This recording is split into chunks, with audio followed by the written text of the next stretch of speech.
Good morning, everybody. My name is Sean. I'm working on a 1964 Plymouth Belvedere two-door hardtop, and this video is just to kind of document the stages of the car build that I'm doing.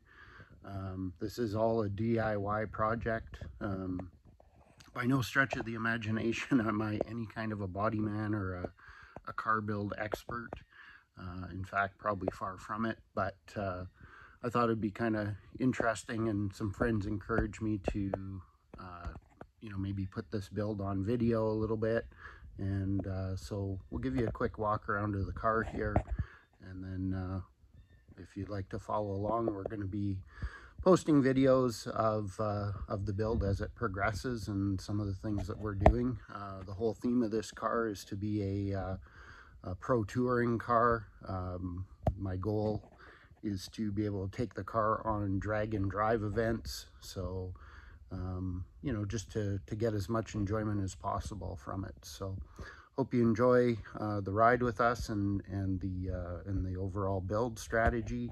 And here's a little bit about the car.